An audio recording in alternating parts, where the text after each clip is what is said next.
Ô Vinícius, o teu perfil no Twitter tem um engajamento muito alto, posts com 1.800, 2.000 curtidas.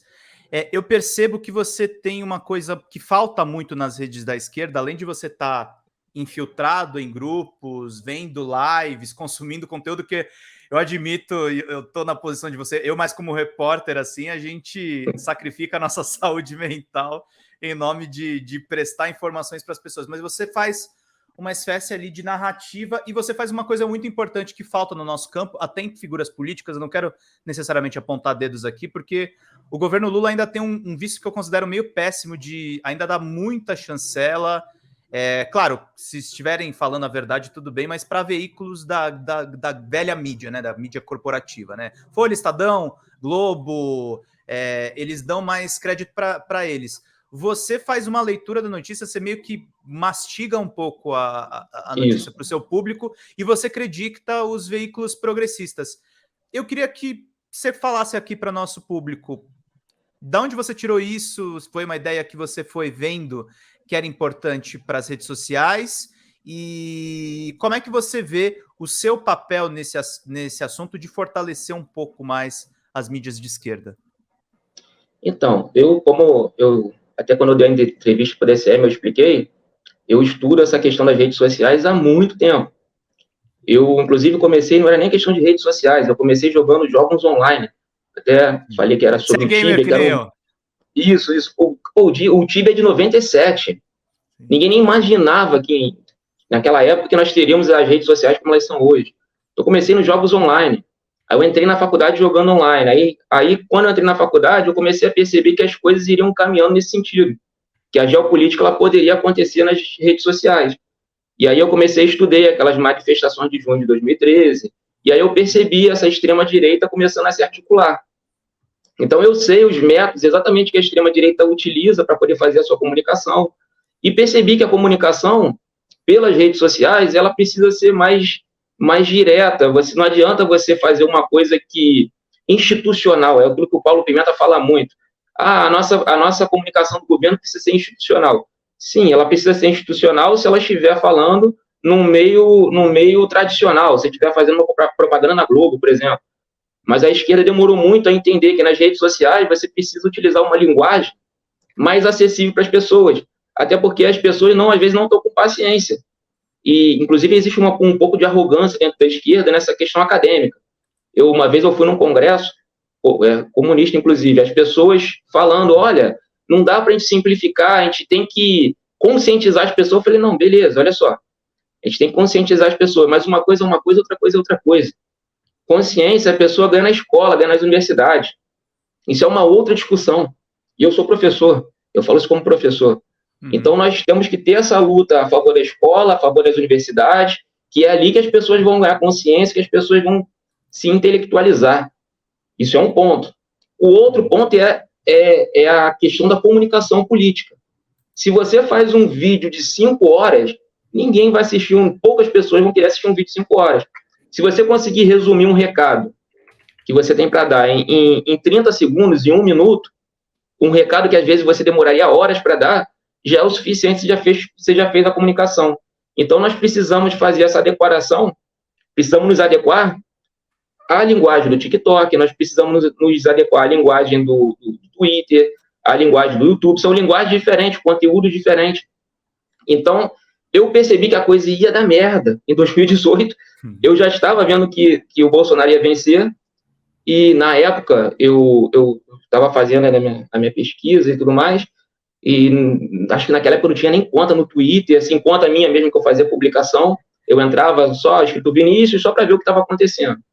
Então eu não tinha muito assim como fazer essa comunicação. Eu tentei procurar algumas pessoas, só que eu percebo o seguinte, dentro da esquerda, infelizmente ainda existe um pouco de arrogância, as pessoas às vezes elas acham que se derem espaço para pessoas novas, elas vão perder o espaço delas, e não necessariamente a coisa funciona dessa forma.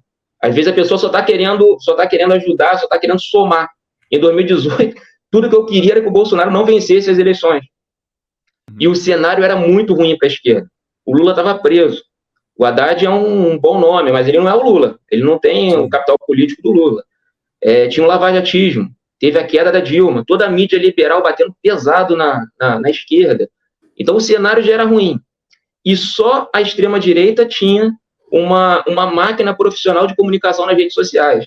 Então nós apanhamos feio naquelas eleições, eu já sabia que aquilo ia acontecer. Tinha gente acreditando que o Bolsonaro seria um cavalo paraguaio, que quando chegasse mesmo a propaganda na televisão, que o PSDB iria pegar o lugar do Bolsonaro e que aquilo ali era uma coisa temporária. Eu sabia que aquilo não ia acontecer. O Bolsonaro era uma realidade, as pessoas demoraram a entender. Inclusive, a esquerda e até a própria mídia liberal tentou ignorar a existência do Bolsonaro. Isso é um grande erro que as pessoas fazem. O Gabriel Monteiro é outro também. As pessoas falaram, olha, ninguém compartilha, ninguém fala nada. Porque aí ninguém vai ver, não é assim que a coisa funciona. Com as redes sociais não dá para ser dessa forma. Se ninguém denunciar, se ninguém for lá e fizer aquilo que eu faço, assistir um podcast de 5 horas, para pegar os trechos comprometedores, não é para você pegar o tipo de coisa que eles querem que sejam compartilhadas. É que tem coisas que eles querem realmente que a gente divulgue. Nós não temos que divulgar isso, nós temos que divulgar o que possa comprometê-los. Aquilo que possa comprometê-los dentro da bolha política deles, principalmente dentro da pauta de costumes, que às vezes eles falam certas coisas que vai contra a moral, os bons costumes, e aí o próprio público deles vai em cima deles, ou então o tipo de coisa que vai arrumar problema para eles. Então é isso que eu faço, eu vou lá, pego coisas comprometedoras e coloco ali na minha rede. Mas isso aí eu não tinha como fazer em 2018. Aí agora, como eu vi que realmente, dentro desse meio de esquerda, quando eu falo esse meio de esquerda, eu estou me referindo especificamente aos partidos políticos, aos principais políticos que têm mandato. Então, se você for ver a comunicação do PT, por exemplo, é uma comunicação de pessoas antigas, não são pessoas jovens, que estão alinhadas com essa questão de redes sociais e tudo mais. Então, eu percebi que eu não ia conseguir nada, eu tentando entrar em contato com eles, eles não respondiam. Então, eu falei, bom, já que eu conheço as técnicas todas, eu mesmo vou entrar nas redes sociais e vou começar a me comunicar. Eu comecei a fazer essa comunicação para valer mesmo, deve ter o quê? Deve ter uns 3 meses para cá. É uma coisa muito recente. Antes eu era só um pesquisador. Nada além disso. Nunca me enxerguei como influenciador. Até hoje você me chamou de influenciador nas redes sociais. Para mim é uma coisa até nova. Porque é de uns 3 meses para cá que eu comecei a ter uma certa projeção. No mês passado eu tive um alcance de mais de 40 milhões. Meu perfil não bateu milhões? Então tô mais de 40 e poucos milhões. E eu agora estou com 30 e poucos milhões no Twitter. No mês, né? Eles pegam ali os últimos 28 dias, na verdade. Mês passado foram 40 e tantos milhões e agora 30 e poucos milhões. Então tem um alcance muito grande, aí eu faço aquilo que justamente você falou. Eu pego uma notícia, traduzo numa linguagem mais simples, tento não fazer uma coisa muito complicada, para a comunicação ficar mais simples e as pessoas poderem, principalmente naquelas palavras que estão ali na parte de cima do texto, que é o que as pessoas vão bater o olho logo. E aí você coloca ali, aí se for uma coisa de interesse das pessoas, as pessoas vão ler. Se for um texto um pouco maior, as pessoas vão entrar para ler. Então, dessa forma, eu estou conseguindo me comunicar e está dando certo. E não sou só eu que estou fazendo também, não. Já tem muitas pessoas que estão se organizando por conta própria. Sim. Tem o Pedro Ronchi, se eu não me engano, acho que é o sobrenome dele. Tem o Lázaro Rosa. Tem alguns perfis, tem você, o Lázaro, o Pedro, tem o Gente de Mal, que faz um trabalho muito legal também. Isso, também. É um jornalista que eu conheço.